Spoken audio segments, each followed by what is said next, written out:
Too excited about it. All right. Here we go. In a 3, in a 2, in a 1. Marching off to war. Hello and welcome once again, YouTube fans and friends. It's me, Bank60s, your humble and gracious host. Humble and gracious as ever. We return to the world of Grand Tactician, the Civil War, 1861 to 1865. If you're liking this content, please, a reminder, hit that thumbs up button. Subscribe to my channel. Hit that bell notification to find out when I drop more stuff. Let's jump in. And here we are. I'm pretty sure I remember fairly well how things looked here in late December. We did land some troops here. And it looks like they are suffering attrition. We're only 71% supply. We don't have any forage, and we're losing provisions. Oh, I'm just kind of learning about this. I've really never known what these mean. Local supply capacity is not good. So we're able to get provisions in. There's no forage to be had. As I said, we're in a swamp. There's no artillery ammunition or small arms ammunition to be had. And so I love this because, God, they do such a good job of working logistics into this game. Got that. So for those who kind of maybe hadn't quite figured it out yet, I feel like I have. And I'm in the comments, thank you for just kind of noting where it is that I've kind of not seen this about the game or that about the game. I'm taking all of that like a sponge. Thank you for that, number one. But something that I've figured out on my own right now, right here, is kind of the way that you, I think, the way that you want to try to carry out a blockade if you're the Union player. And you just basically take these squadrons. I've got about 7 ships, 8 ships in each, plenty of gun firepower, and so I've got one here that'll be blockading in the Carolinas, the North Carolina coast. I've got the lower bay squadron here that's moving into a position to blockade around Charleston and also Front Royal, which is, by the way, historically, that's where the Union landed troops, and frankly, it would not be a bad place for me to do the same. There is a fortress being built here. Ooh, interesting. Blocked by 22%. Down here in Savannah, they're blocked by 26%. Ooh.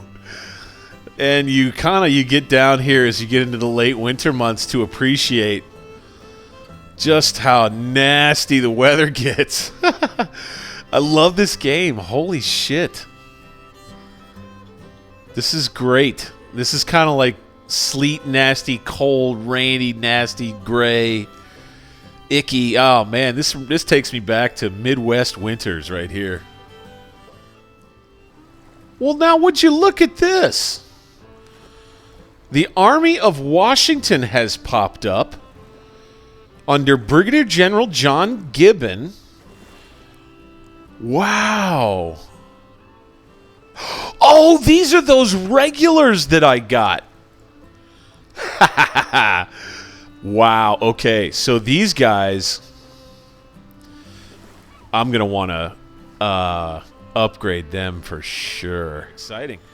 So the regulars, these guys, this is going to be, I want to say, I want to treat this 8,900 men kind of like Napoleon treated his old guard. These guys are going to be our version of an elite fighting force, and what I'll end up doing is incorporating them into the Army of Northeastern Virginia. Colonel Henry Wessels, second in command to Brigadier General John Gibbon. Oh, I love having Gibbon in these guys, man. That's so cool. And then we've got the Army of Northeastern Virginia up here. And they're building a supply depot in just outside Baltimore. They are taking some attrition hits, unfortunately. What do we have here? Weather, yeah. The other thing is that we're dealing with is all these economy alarms. Now, what I have been doing is trying to build these markets up and around here. And what I want to believe is that helps to get goods out, sell them, maybe make them a little bit more money. I think it's a function within the game to help with these economy alarms. See, what this does is, for those that kind of don't understand macroeconomics so well,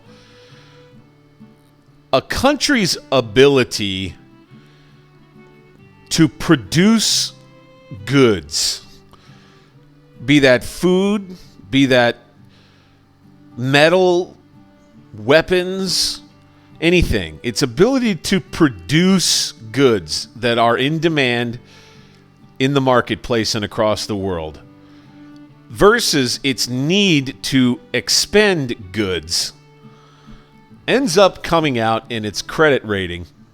And that's true with any individual, frankly. So think of macroeconomics as kind of an application of personal economics just on a much broader scale and really much more complex. But the deal is that right now, with my credit rating going down, with these economy alerts all along the northeastern seaboard,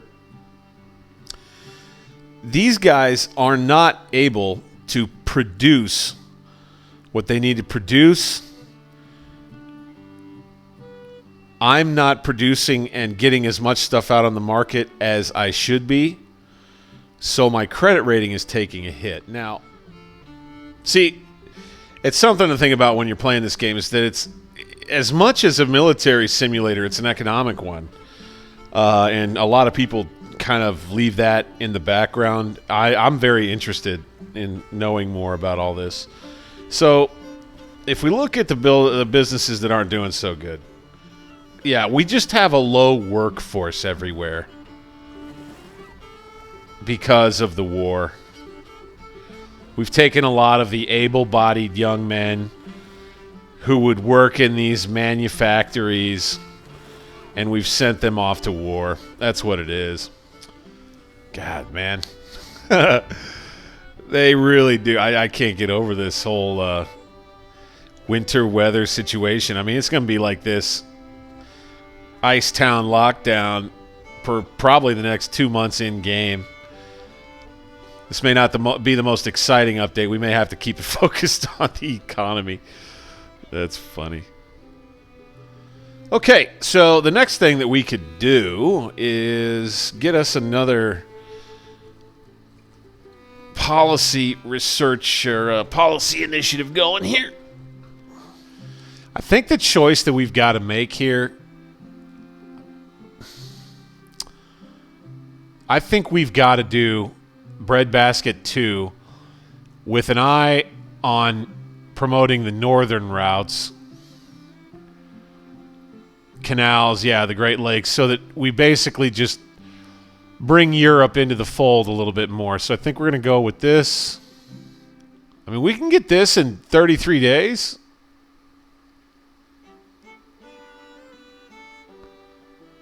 I don't see why not. We're doing a Europe-focused thing with this. Let's do this. Bam. Another thing that this allows you to do is to take time and think of the future.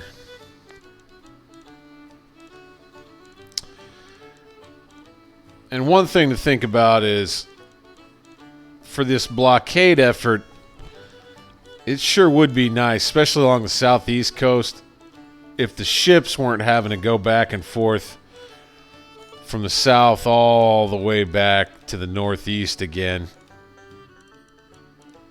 I don't know if we're going to have a choice.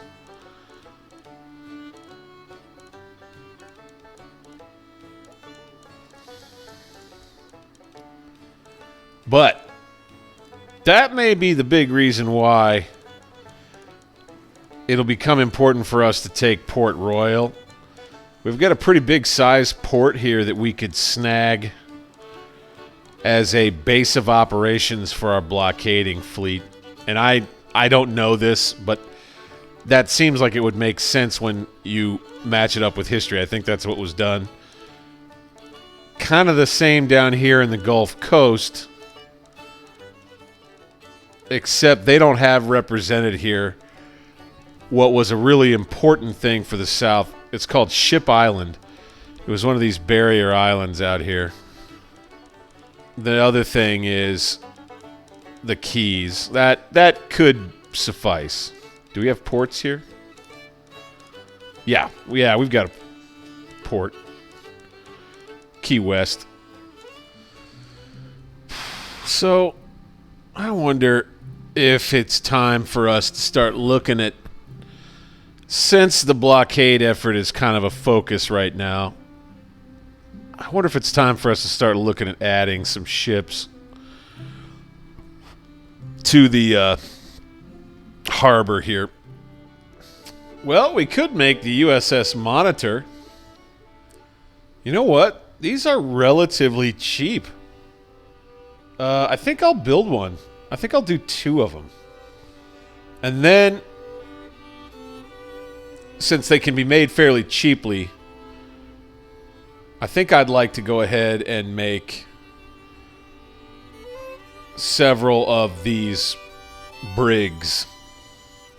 These will be for our blockade fleets, just to kind of fill in. Yeah. Now we're running into trouble down here. We don't have much food. And so our little adventure down here, I don't know. Gosh. So, okay.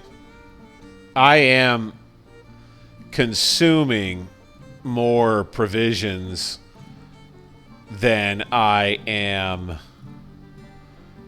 able to collect there. So, I think we're going to have to get these guys out of here.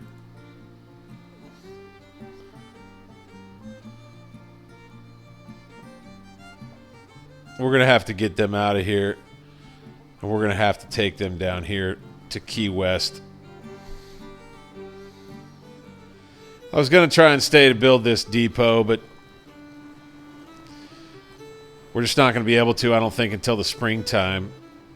And I think we may have to do it with fewer men. Oh, hello.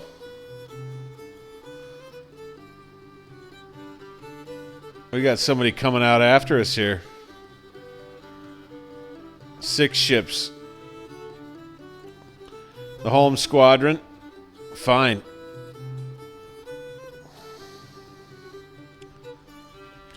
We'll see how this goes. Yeah, they're going to turn tail and run. No, they ain't ready for this. They ain't ready for this. That's cool.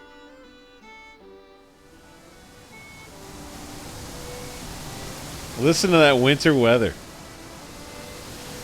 I love that so much. Man, the weather would, in this period, you know, being out in it, these guys, I love how they've got this little house here instead of a tent. If you go back and you learn more about this period and this war, the setups in winter camp were pretty robust. The Army would basically turn into a big city. So Cleveland here, a fairly big city in its own right, at a level 6, has got about 24,000 extra people in it, thanks to the Army of North Virginia. I'm sure that the whorehouses are having a lot of fun. Ah, here we go. Credit ratings down to BBB+. So this is reflective of how we're not producing as much for the world as we are consuming. Here we go. Military Policy 2 enacted for the Confederacy, strengthening its military, more money. Citizens fear forced conscription, less men to renew contracts. All right. So the Confederate States Congress has agreed further financing of the military, so they will do the same thing we're doing. Get ready. We did have an available project, so... Oh, corn is king. Interesting. We're kind of going for that. What does this do?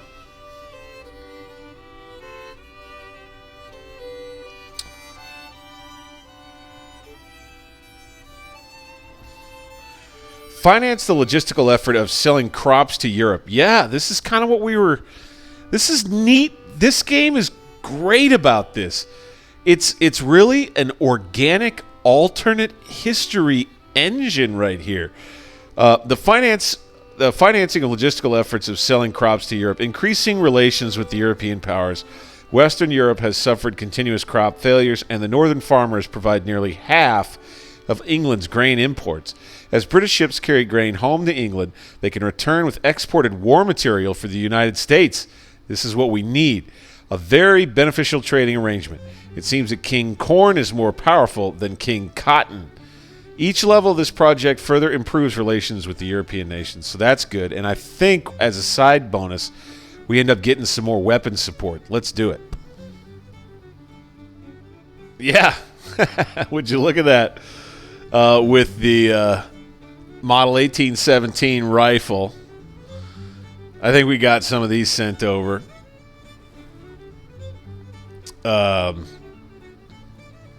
Out to 400 yards. Not real accurate, I guess. But they're technically better than these mixed muskets. So, I think I'll take them. I'm not sure. I cannot say that I know we received this equipment from that thing, the project that we just did, but I sure know that they'll probably help us. So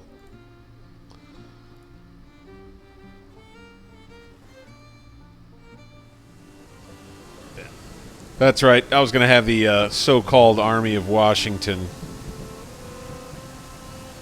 since they have very good training.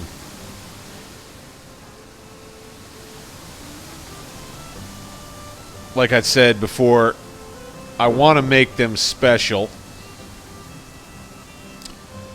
And one way to do that is to give them unique uniforms. And so what I've always wanted to do was to try out how I would like it if we kind of switched the color scheme with a light jacket and dark pants.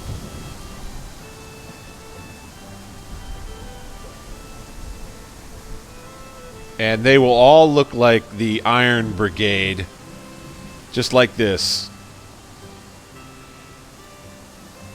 I think that's what I'm going to go with. I also can assign a perk to this unit. High standard of discipline. They understand the meaning of keeping their ranks together under fire. Cohesion increases 25% faster. That's a good one. That has more value than a lot of these. Spirited Charge, Expert Skirmishers, Zouaves. Deadly Vol is the other one that's real attractive.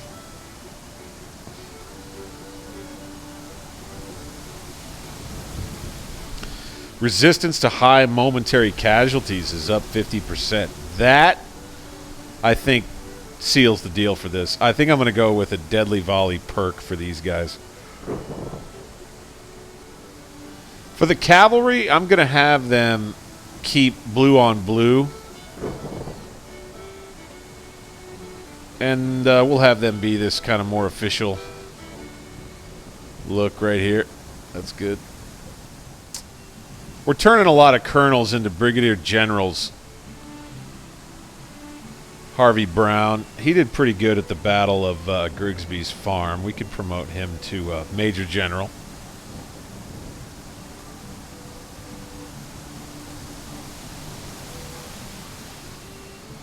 Keyes, who has done fairly well.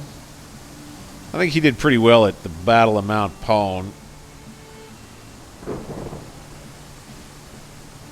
I don't want to make too many of these brigade commanders major generals, though.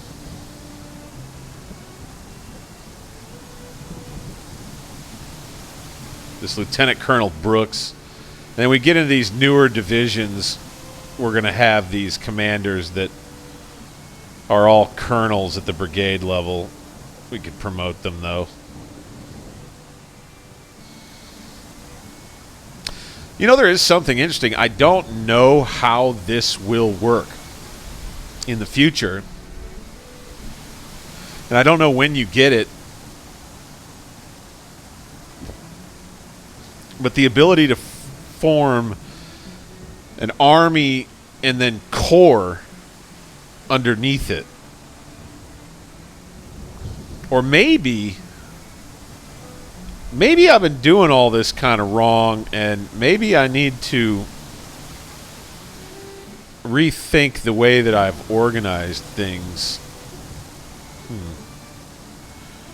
Maybe each separate corps is represented by a different unit out on the map, and that's just the way it is. I seem to remember it. So the makers of this game were also behind a great Civil War game called Ageod's Civil War. I want to say that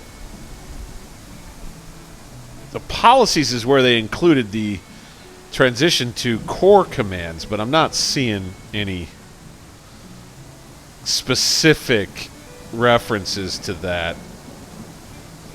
Yeah. So maybe you just kind of do it yourself.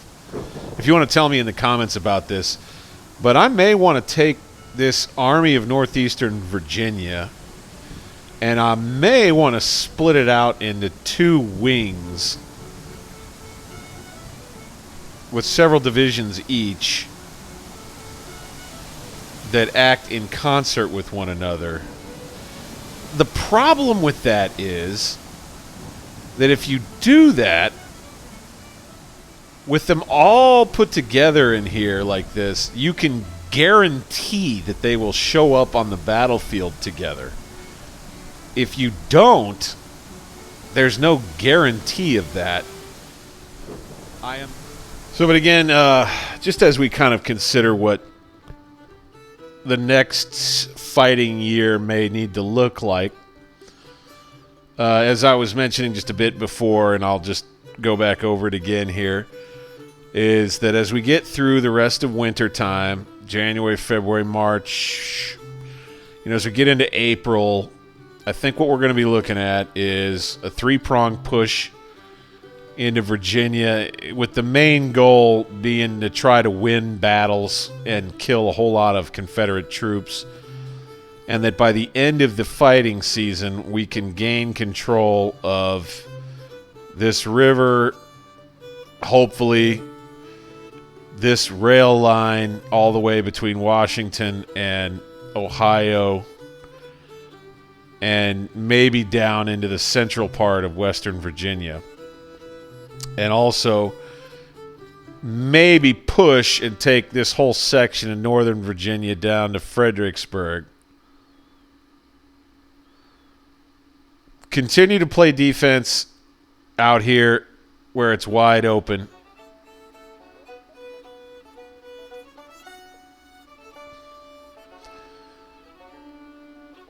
And use our Navy to patrol the river. We have a bunch of these. Got a paddle steamer here, here, here, here.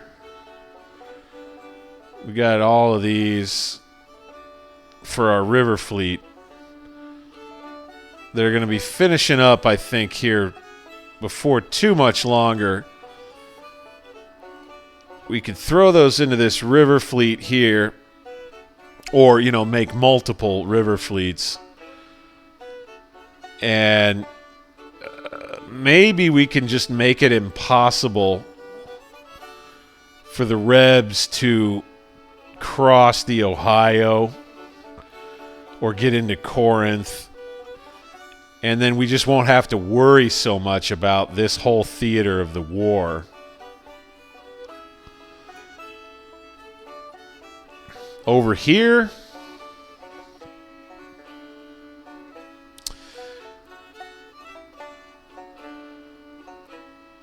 I sense that I'll be content to just continue playing defense, but I do have a nice little chain of depots built that I could continue on down this way toward Arkansas and the Indian territories, like I was talking about way at the beginning, that I might want to go ahead and go after down here. But I think taking Fort Smith could be a realistic goal.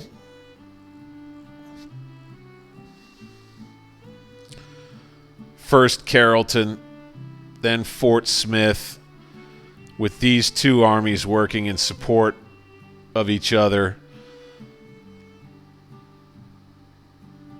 I don't think the Rebs would make a move kind of like this way. They wouldn't have much to rely on as far as supplies. There aren't any depots over here.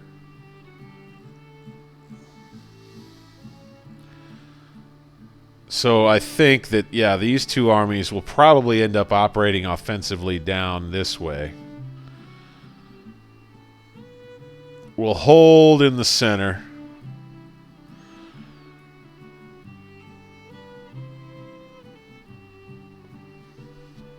And we'll make this three-pronged attack with the big army driving straight down the railroad. And then give it another try once we get into the fighting season in the spring months. Give another try to this force here,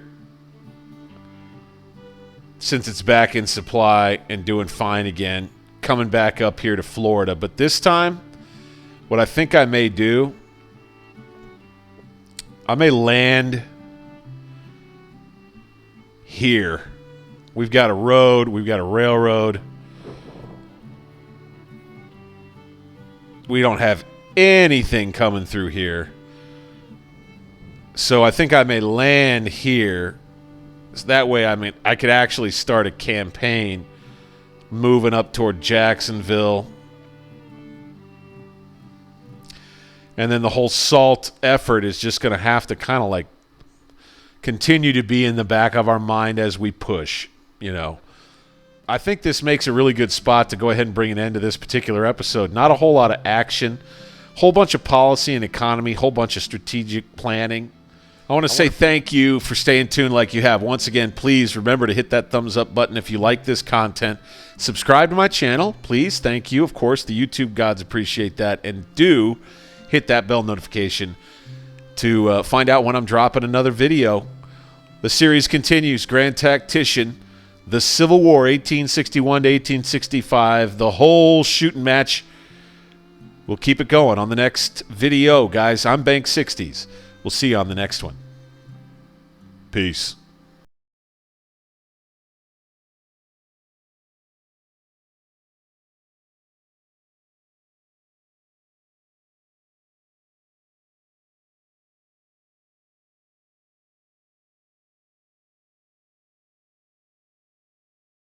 Now, I really never looked into buildings in production.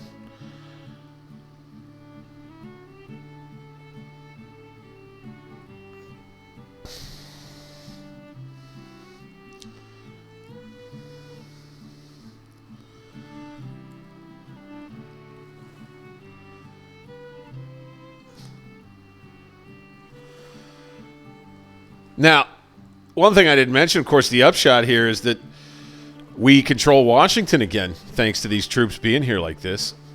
You know, I did not know that that would be a side benefit of passing that policy.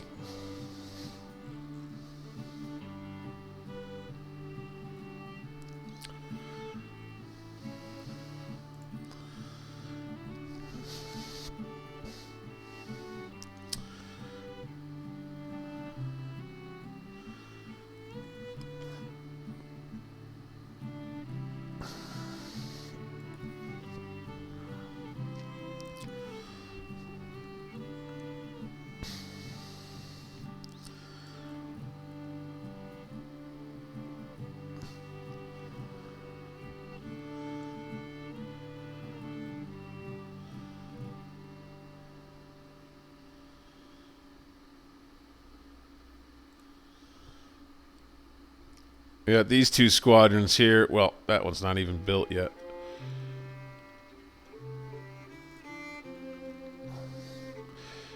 Okay.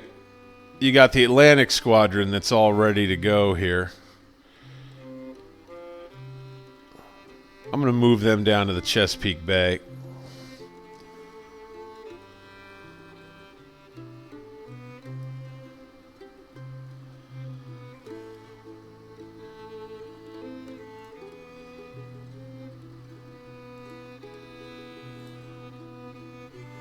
On blockade stance. And now that we can, overnight time period here, let's take a look again at what is it that we make?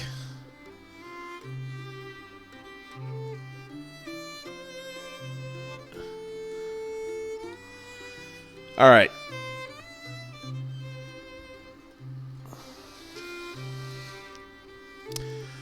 Yeah, the other thing we're suffering from is really low workforce because of the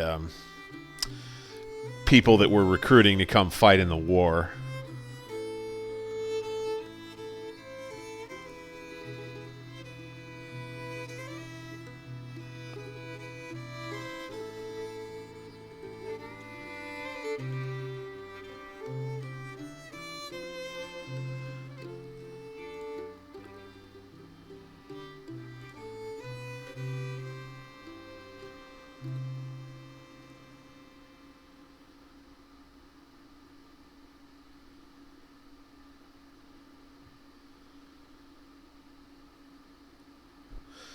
So here we have from least to most a breakdown of our brickworks, which are in Trenton, New Jersey, New Haven, Connecticut, and Indianapolis, Tennessee.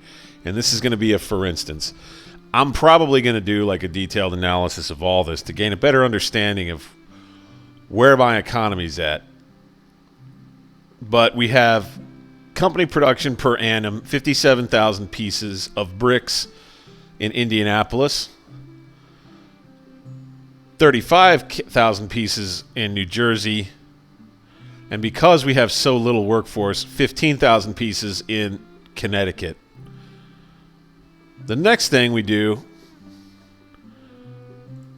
is we come over here to goods and trade, and let's see how much bricks are worth. Average price, $56. Average demand, $10.07. There's a whole bunch in markets. Okay. So we're certainly able to meet demand for bricks. As a matter of fact, it would appear that there is a lot more in the market than is demanded right now. And so the price of bricks is fairly low.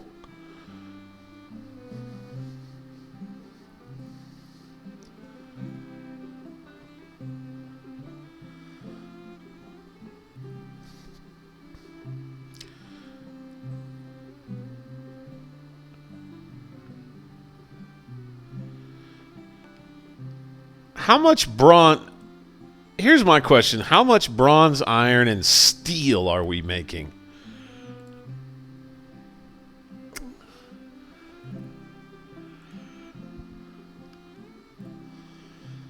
Okay, we have a foundry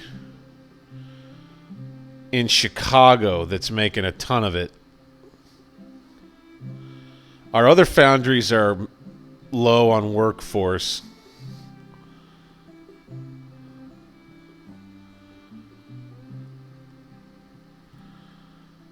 Iron and bronze.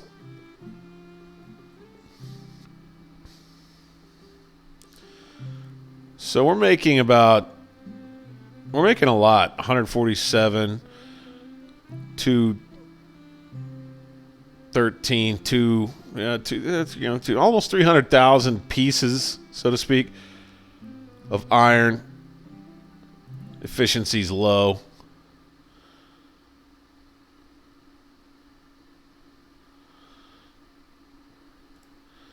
So let's go back over here to see how much iron is worth. 66.54. Yep, this looks about right. Value very high.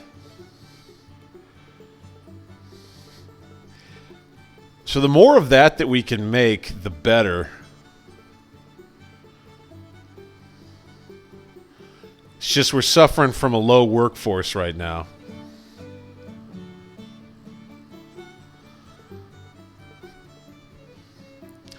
Bronze has a really high value. It looks like, anyway.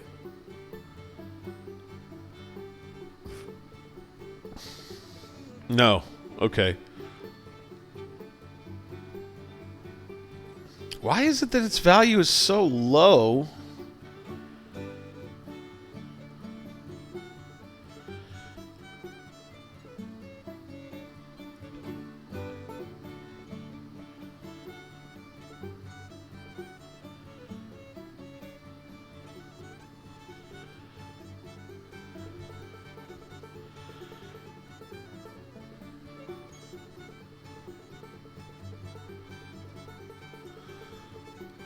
There's some systems in this game I haven't quite figured out yet.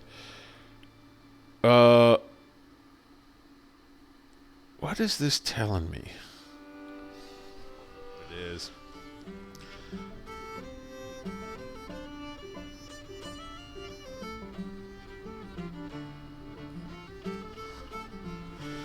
All right, so what we do have is an issue with manufactories. So let's go buildings and production. And let's go factories. Yes, here we go. Okay. And they're making all kinds of stuff. They're even though they have a low workforce in all these different places. Wow, yeah, look at this. 8, 10, 19, 69. We're doing good in a lot of other places. Looks like there's plenty of places that are cranking stuff out just fine. But there's plenty in Delaware. Okay, so wait a minute. Wait a minute. All right. Hang on. So this manufactory right here.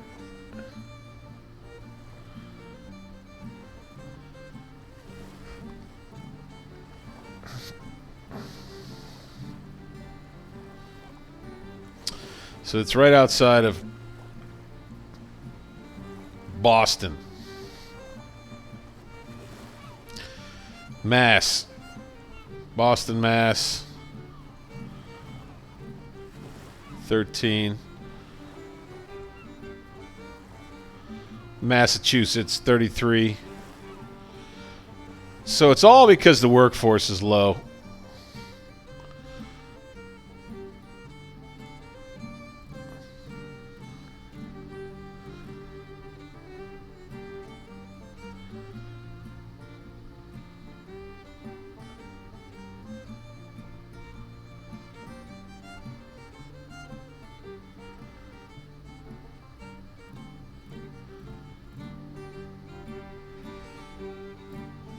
So, manufactories in Boston, man, 133, 133.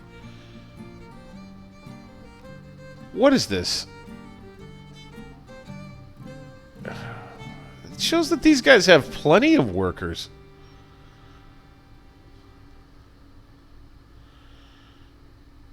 I don't understand. And we're making a ton of stuff?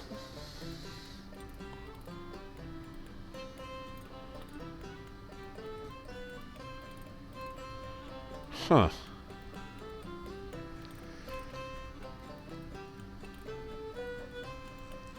It's very strange.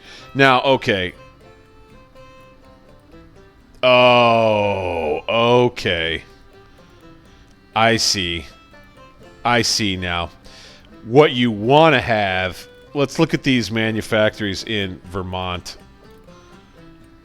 I think what you want to have is this number at 1,000. And when it's at 1,000, then you're cranking out thousands and thousands, like, okay. And then the value goes up to 20 million. Okay. Now I see. Now I see. Each manufactory demands a workforce of 1,000. So if you're batting 1,000 at a manufactory, you've got the workforce that it needs. And of course, you have these smaller ones that are newer ones that have just started adding workforce. Okay, so what I want to pin my hopes on as it relates to these manufactories is that over time, and hopefully with these added markets, that will begin to resolve itself. And I think there's a bunch of those that are relatively new that popped up there. Because we had a humongous, if you'll remember, in an earlier episode, we had like a $3 billion injection of capital projects, and maybe the addition of all those manufactories kind of was what that was, and maybe those economy alarms have been on for a long time. Let's get back to it here. See, now this I don't quite understand why this is this way. Anybody can clarify my understanding, enhance my understanding in the comments. I have a port facility here that is not blockaded by much. And then I've got all of these provisions coming. I've got my Navy there, and I've got all these provisions that are apparently coming in from down here.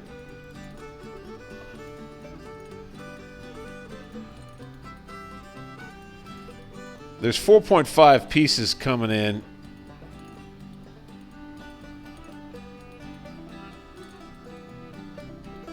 Oh, I see.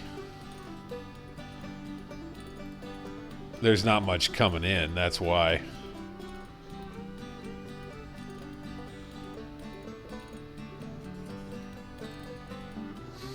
Okay.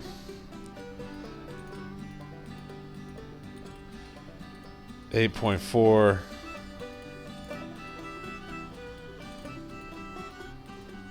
$15.2.